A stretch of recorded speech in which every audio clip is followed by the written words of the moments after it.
तूफान शक्ति के कारण तमिलनाडु में तबाही की तस्वीरें आ रही हैं। तेज बारिश और आंधी से घर टूट गए हैं। इधर मध्य प्रदेश में मौसम का मिजाज लगातार बदल रहा है। 40 जिलों में अलर्ट है। शक्ति तूफान से हुई बारिश के कारण छतरपुर में सीएम मोहन यादव को अपना दौरा रद्द करना पड़ा, क्योंकि हेलीपैड पर काफी पानी जमा हो गया। अरब सागर में उठे शक्ति नाम के तूफान का असर गुजरात, ओडिशा, कोंकण, मुंबई में भी दिखने वाला है। मौसम विभाग के अनुसार इस तूफान से देश के कई राज्यों में तेज बारिश होगी। दरअसल अरब सागर के पूर्व मध्य भाग में कम दबाव का क्षेत्र बन रहा है। ये अगले कुछ घंटों में ये तूफान और भी शक्तिशाली हो सकता है। फिलहाल गुजरात और पश्चिम बंगाल में तो हालात सामान्य हैं, लेकिन आगे मुश्किलें हो सकती हैं। और इस वक्त सबसे ज्यादा असर तमिलनाडु में है। मुंबई में समुद्र में 4 फीट ऊंची लहरें भी उठने की बात कही जा रही है। प्री मानसून के कारण कई जगहों पर पहले ही बारिश देखी गई। आने वाले दिनों में बारिश कई राज्यों में तबाही मचा सकती है। एक रिपोर्ट देखते हैं।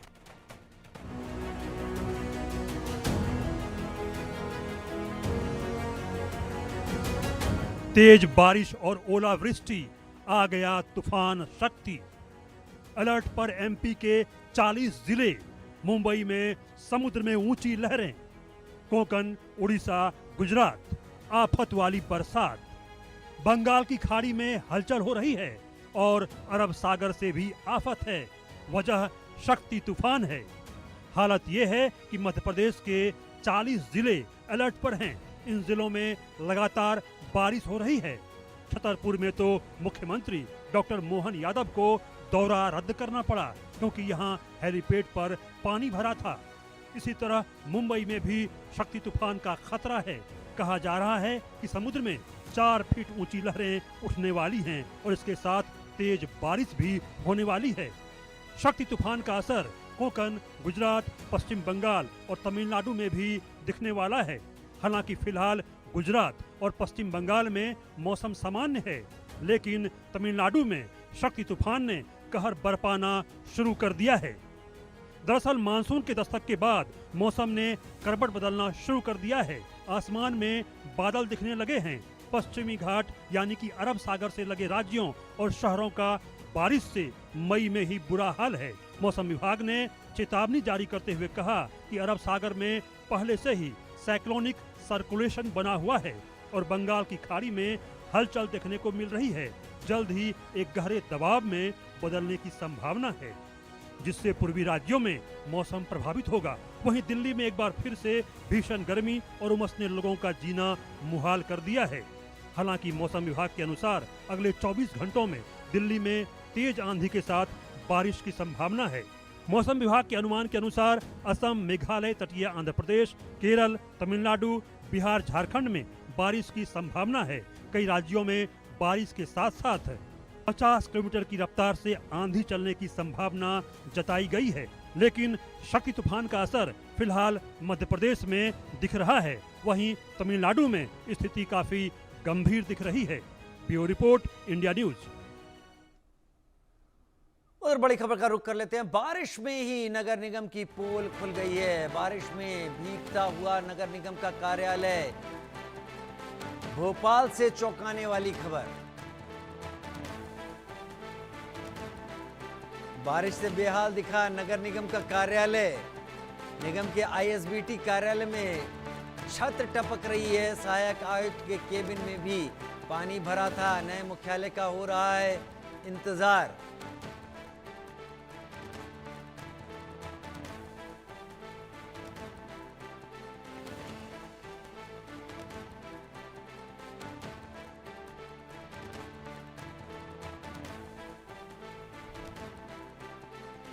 बारिश में खुल गई नगर निगम की पोल। बारिश से बेहाल दिखा नगर निगम कार्यालय। निगम के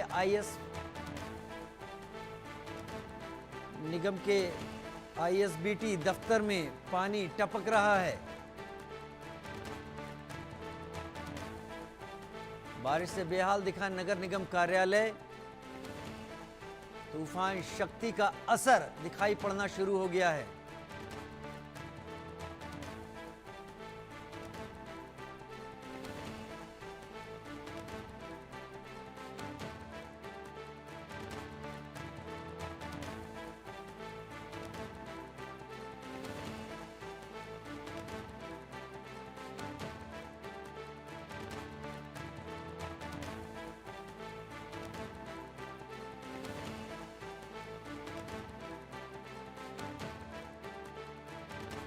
कुलभूषण सक्सेना मेरे साथ इस वक्त लाइव जुड़ रहे हैं ज्यादा जानकारी के साथ।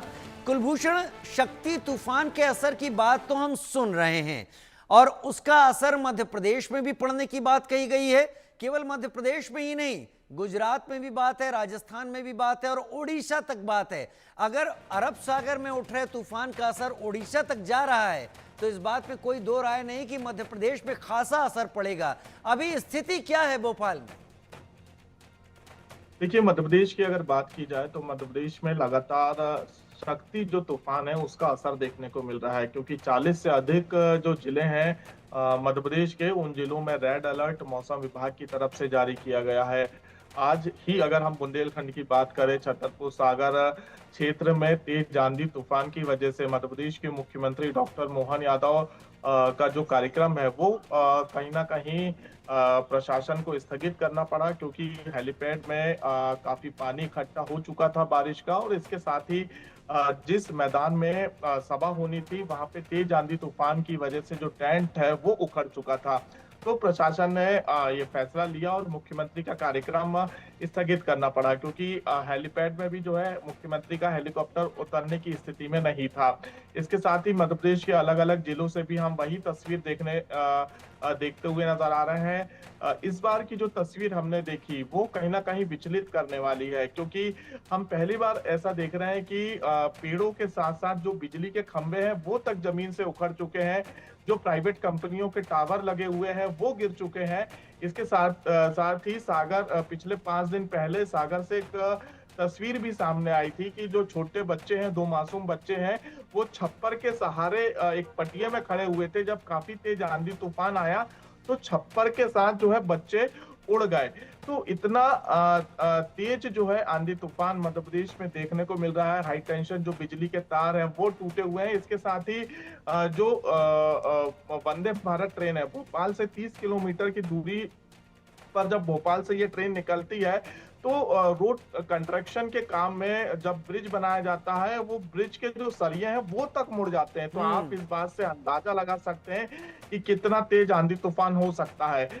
इसके साथ ही अभी आने वाले समय में भी मौसम विभाग ने आशंका जताई है कि और रेड अलर्ट जारी किया है कि अभी और समय तक जो है ऐसी स्थिति हमें मध्य प्रदेश के अलग अलग जिलों में देखने को मिलेगी। फिलहाल अभी छिंदवाड़ा, तामिया, होशंगाबाद, भोपाल सहित सागर, बुंदेलखंड का जो क्षेत्र है यहाँ पर अलर्ट अगले 24 घंटों के लिए जारी किया गया है।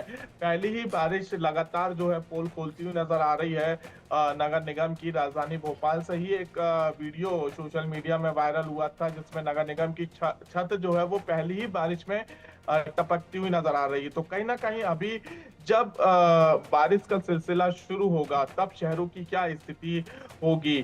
क्या वाकई में ये कहते हैं कि जो अधिकारी हैं या जो नेता हैं, जो नगर निगम के पार्षद है, महापौर है, वो सिर्फ सोते हुए नजर आते हैं और जब बारिश होती है तो उसके पहले वो मीडिया में दिखने के लिए और आम जनता को दिखाने के लिए जो है नदी नालों की सफाई करते हुए नजर आते हैं। तो इस तरह के वीडियो भी सोशल मीडिया पे देखने को मिल रहे हैं। लेकिन मौसम विभाग ने अगले 24 घंटे जो है बारिश को लेकर, तेज आंधी तूफान को लेकर रेड अलर्ट मध्य प्रदेश में जारी किया। मध्य प्रदेश में रेड अलर्ट जारी कर दिया है। मेरे साथ शाहिद अंसारी मेरे सहयोगी इस वक्त जुड़ गए हैं। शायद पिछले कई दिनों से लगातार मैं और आप किसी न किसी मुद्दे पर जुड़ रहे हैं और हम बात कर रहे हैं और मुंबई की तस्वीरें भी आप इस दौरान दिखा देते हैं। हमने कुछ दिन पहले ही देखा था, जब बारिश हुई तो मेट्रो स्टेशन में पानी भरा हुआ देखा। फिर आपने पुल के नजदीक से एक तस्वीर दिखाई जहां पर काफी पानी था। अभी शक्ति का असर कितना है मुंबई में? राजीव, देखिए, शक्ति के असर के साथ साथ जो है जो बंगाल की खाड़ी है उसमें भी जो है लो प्रेशर जो है क्रिएट हुआ है, जिसकी वजह से दोनों चीजें हो सकती हैं। चूंकि शक्ति का जो असर आपको मैं बताऊं कि कल जब हमने आपको दिखाया था उस दौरान आपने देखा होगा कि समुद्र में जो है तकरीबन 1:03 पर जो ऊंची लहरें उठ रही थी और उसके साथ साथ तेज हवाओं के साथ जो है यही लहरें समुद्र के साहिल से जो है टकराती हुई वापस जा रही थी। हालांकि मौसम विभाग ने जो है महाराष्ट्र में और खासकर जो है महाराष्ट्र के तटवर्ती क्षेत्रों को पूरी तरह से अभी भी अलर्ट जारी कर रखा है। इससे पहले आपने मुंबई में होने वाली तेज बारिश के बाद जो है आपने देखा होगा कि मुंबई में आपने जो जिक्र किया है, जिन जगहों पर तबाही की एक मिसाल देखने को मिली है, उसके बाद जो है तूफान शक्ति की वजह से जो है 50 से 60 किलोमीटर की तेज रफ्तार से जो है तूफान के साथ साथ बारिश और उसका ज्यादा असर जो है अरब सागर में देखने को मिल सकता है। हालांकि कल भी जो है उसका कुछ असर दिखाई दिया है, चूंकि अरब सागर में लो प्रेशर के होने के साथ साथ जो है महाराष्ट्र में मानसून की जो आमद है वो समय से पहले हो गई है, इसलिए ये चीजें और ये खतरात जो है ज्यादा बढ़ गए हैं। महाराष्ट्र की अगर बात करें तो सिर्फ महाराष्ट्र ही नहीं बल्कि महाराष्ट्र, केरला, उड़ीसा, इन सारी जगहों पर जो है इस तूफान शक्ति का जो है असर देखने को मिल रहा है। कई जगह जो है इसकी जद में भी आई है, उड़ीसा में भी जो है इस तूफान का जो है असर देखने को मिल सकता है। महाराष्ट्र में खासकर जो है वो क्षेत्र जो समुद्र तट पर है उनमें से जो है रत्नागिरी, कोकण, सिंधुदुर्ग, अली और रायगढ़ और मुंबई भी। मुंबई का मामला ऐसा है कि चूंकि समुद्र है और समुद्र में जो है ऊंची लहरें उठ सकती हैं। अब तक की आने वाले 24 घंटों की बात की जाए तो कल की अगर हम बात करें तो 10 से 12 फीट की जो लहरें हैं वो इसकी वजह से आ सकती हैं। तो इस लहरों को जो है मानसून की समय से पहले की आमद के नजर से नहीं बल्कि इस तूफान की नजर से हमें देखना होगा, क्योंकि जो लहरें आएंगी इनमें तेज रफ्तार लहरें रहेंगी, तेज हवाओं के साथ रहेंगी, जैसा कि कल देखने को मिला। आपको बताऊं कि मौसम विभाग ने इन चीजों को देखते हुए अभी भी ये कहा है कि हम महाराष्ट्र के उन हिस्सों को जो है अलर्ट पर रखे हुए हैं, साथ में मुंबई को भी। मौसम विभाग ने इससे पहले जो है मुंबई के कई इलाकों को रेड अलर्ट और येलो अलर्ट और ऑरेंज अलर्ट जारी किया था। अभी भी जो है मौसम विभाग ने उन सारे इलाकों को अलर्ट जारी किया है, क्योंकि संभव है कि जो तूफान शक्ति की वजह से जो है ये इलाके जो है उसकी जद में आए। तो चूंकि मानसून भी समय से पहले आ चुका है, यही वजह है कि मौसम विभाग ने अलर्ट जारी किया है। खासकर उन इलाकों को जो तटवर्ती इलाके हैं वहां पे लोगों को इस बात के लिए भी कहा है कि गैर जरूरी तरीके से तटवर्ती क्षेत्रों में ना जाएं। इसके साथ साथ ये भी कहा गया है कि जो कल की जो समुद्र में लहरें उठेंगी वो ज्यादा तेज और ज्यादा ऊंची होंगी, और ज्यादा ऊंची के साथ साथ जो है ये तूफानी लहरें भी हो सकती हैं, क्योंकि तूफान जो स्पीड है वो बहुत ज्यादा है, बड़ी तेजी से आ रहा है। इसके साथ साथ सिर्फ यही नहीं कि महाराष्ट्र या मुंबई ही नहीं बल्कि केरला, महाराष्ट्र, उड़ीसा और उसके साथ साथ उसका असर मध्य प्रदेश में देखने को मिलेगा। जी राजीव, शायद आप क्योंकि आप बॉर्डर एरिया एक तरीके से माने भारत की समुद्री सीमा ज्यादा दूर नहीं है जहां आप खड़े हुए हैं, क्या अभी हवाओं का असर, तूफान शक्ति का असर आप देख पा रहे हैं? क्योंकि अभी एक चीज तो मैं समझ सकता हूं, शायद अभी बारिश नहीं हो रही है जैसे आप दिखाई पड़ रहे हैं, लेकिन क्या हवाएं उस तरीके से बदलनी शुरू हो गई है, तेजी आ गई है? जी राजीव, देखिए आपने कहा कि बारिश नहीं हो रही है, लेकिन इन 3 दिनों के अगर मुंबई के मौसम का वो हाल देखें तो कैसा है कि कल हल्की अभी चूंकि ठीक है, अभी मौसम ठीक है, दिन में भी ठीक था, लेकिन कल की अगर मैं बात करूं तो कल भी आपने देखा धूप भी निकल आई थी, लेकिन शाम में जिस तरह से तेज बारिश हुई उस 1 घंटे की बारिश में भी जो है मुंबई की कई जगह जो है जलथल हो गई। अच्छा, समुद्र के किनारे की बात करें तो वो जो तेज हवाएं थी वो इसी तूफान का जो है असर देखने को मिल रहा था। जो ऊंची लहरें उठ रही थी अरब सागर में वो इसी तूफान के असर की वजह से देखने को मिल रही थी। हालांकि शाम के बाद जो है 7 बजे चूंकि लो टाइड शुरू होता है तो इस वजह से शाम में वो चीजें नहीं देख पाई, और अभी भी जो है एक तरह से उसी तरह से देख सकते हैं कि लो टाइड है, हवाएं तेज हैं, लेकिन जो है बारिश के आसार कम नजर आ रहे हैं। जी, बारिश के आसार इस वक्त कम नजर आ रहे हैं। कुलभूषण भी मेरे साथ इस वक्त जुड़े हुए हैं। कुलभूषण, क्या कुछ तैयारी की गई है? क्योंकि इम्पैक्ट तो आना तय है, और इम्पैक्ट अगर मध्य प्रदेश में ज्यादा आता है खेती को लेकर, क्योंकि एक बड़ी जमीन मध्य प्रदेश में खेती पर आधारित लोगों की है, शहर हैं तो बड़े शहर हैं, वहां पर क्या व्यवस्था? ये तूफान का असर अगर मध्य प्रदेश में उतना ही गंभीर होता है जैसा एक्सपर्ट बता रहे हैं? बिल्कुल, क्योंकि जो तस्वीरें भी अभी हमने पिछले 6 दिनों की मध्य प्रदेश में देखी वो कहीं ना कहीं काफी तेज आंधी तूफान के साथ बारिश और ओले जो है गिरते हुए नजर आए। इसका सीधा असर जो है किसानों पे पड़ता हुआ नजर आएगा, क्योंकि फसल कट रही है। एक तरफ किसानों के माथे पे चिंता की लकीर भी है, क्योंकि कई किसान ऐसे हैं जो कि हार्वेस्टर या मशीनों से अपनी फसल नहीं कटवाते, खुद अपनी फसल काटते हैं, तो उसमें कुछ दिन समय लगता है। कहीं ना कहीं जो उनकी फसल है वो खेत में ही पड़ी रहती है, और अगर अचानक से तेज आंधी तूफान बारिश आता है तो वो फसल पूरी तरह से जो है नष्ट हो जाती है, बर्बाद हो जाती है। ऐसी स्थिति में मध्य प्रदेश के किसानों पर के माथे में जो है हमें चिंता की लकीर भी देखने को मिल रही है। लेकिन दूसरी तरफ मध्य प्रदेश के मुख्यमंत्री डॉक्टर मोहन यादव ने भी किसानों से ये वादा किया है कि किसी प्रकार की कोई चिंता करने की जरूरत नहीं है। मध्य प्रदेश में मोहन की सरकार है, अगर किसी भी किसान किसान को कुछ नुकसान होता है तो सरकार जो है उसकी भरपाई करेगी, लेकिन एक बड़ा नुकसान किसानों को होता हुआ इस बेमौसम बारिश में नजर आएगा, क्योंकि नौ तपे का सीजन चल रहा है और इस नौ तपे में दिन के वक्त जो है काफी गर्मी और उमस सा एहसास होता है, लेकिन जैसे जैसे दिन ढलता है सूरज के जो तेवर है वो कम होते हुए नजर आते हैं, वैसे वैसे ही हवा चलना शुरू होती है, तेज आंधी तूफान की तरफ वो अपना रुख बदलती हैं और इसके बाद जो है बारिश का ठीक है। मेरे साथ अनिल सूद जी भी जुड़ गए हैं, एनवायरमेंटलिस्ट के तौर पर इस वक्त जुड़ गए हैं। कुलभूषण बने रहिए, शायद आप भी बने रहिए। अनिल जी, वर्तमान जो हालात है मानसून की, मानसून एक तो समय से पहले आ गया है, क्या ये किसी तरीके की परेशानी का इशारा है? दूसरा, तूफान शक्ति कितना गंभीर हो सकता है भारत के अधिकतर राज्यों के लिए? देखिए, ये कोई नई चीज नहीं है। क्लाइमेट चेंज ऑलरेडी आ चुका, ये उसका सिग्नल है, क्योंकि प्री मॉनसून है, ऊपर से लो प्रेशर बना हुआ है, तो बारिश जो है कोस्टल एरियाज में तो दिक्कत आएगी और वो आती है। और ये लगभग अब आप ये मान के चलिए कि पिछले कुछ एक सालों से ये जो एक सिस्टम पैटर्न ही बन गया है कि प्री मॉनसून में खूब बारिश होती है और जब मॉनसून पीक पे होता तो बारिश की कमी हो जाती है और फिर जब जाने लगती है तब बारिश होती है। तो ये एक क्लाइमेट चेंज का जो क्लियर सिग्नल है मदर नेचर को तबाह करने के बाद हम जो फेस कर रहे हैं, और ये आज नहीं 77 में भी इसी तरह के जो हैं साइक्लोन्स आए थे और आंध्र प्रदेश में उस 77 में बहुत भयंकर तबाही हुई थी। 81 में भी साइक्लोन आए थे। तो ये जो है एक लो प्रेशर और अर्ली मॉनसून का जो कॉम्बिनेशन बन गया, ये पूरे भारतवर्ष में खास करके कोस्टल एरियाज, गुजरात, मध्य प्रदेश, यहाँ पे ये बहुत ज्यादा दिक्कत करने वाला है और हमारी सरकारें कभी भी तैयार नहीं है। उनको आफत में जो है उनको एक अवसर मिलता है।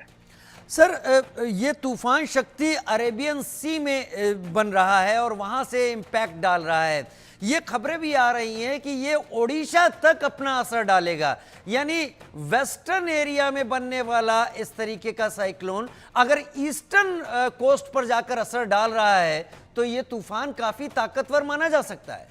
बिल्कुल बिल्कुल, आप ठीक कह रहे हैं, क्योंकि इतना लंबा एरिया और इतनी स्पीड से जो कवर करेगा और जो डिस्ट्रक्शन होगी वो मैसिव होगी।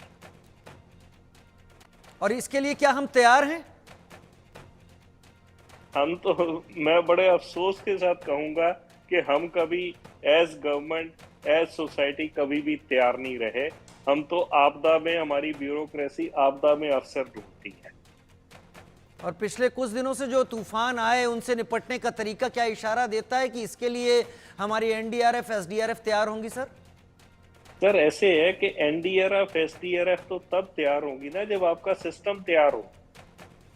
अगर आप अभी भोपाल का दिखा रहे हैं, आपने बॉम्बे का दिखाया पानी, मेट्रो स्टेशन में पानी, आपके सिटीज का ड्रेनेज सिस्टम तो है नहीं। आपके सिटीज के जो आपके चारों मेट्रोस हैं इनमें एज बिल्ट ड्राइंग तो है नहीं ड्रेनेज सिस्टम की, और जहां से पानी बाहर निकलने जब वहीं से पानी अंदर आएगा तो आप अंदाजा लगा सकते हैं कि मुश्किल कितनी बड़ी होगी। आप दिल्ली जैसे शहर को देख लीजिए, एक बार बारिश होती है 2 घंटे की तो सारी दिल्ली डूब जाती है। क्यों? क्योंकि हमने जो है ड्रेनेज सिस्टम की ओर ध्यान ही नहीं दिया। हम माचिस की डिब्बियों की तरह जगह जगह मकान बना देते हैं, बिल्डिंग्स बना देते हैं, मल्टी स्टोरेड कॉम्प्लेक्स बन जाते हैं। उसके बाद आप सड़क ढूंढना शुरू करते हो, उसके बाद आप ड्रेनेज सिस्टम की तरफ ध्यान देते हो। तो अर्बन प्लानिंग का सबसे बड़ा फ्लॉ जो है वो हमारा यही है कि हम नेचर के साथ तो खेलते ही खेलते हैं, हम अपनी नाक के आगे सोचते नहीं हैं। सही आप कह रहे हैं कि हम ड्रेनेज सिस्टम, बेसिक चीज़ों पर अगर ध्यान नहीं दे पाएंगे तो हर बार मानसून हमें तकलीफ देता ही रहेगा।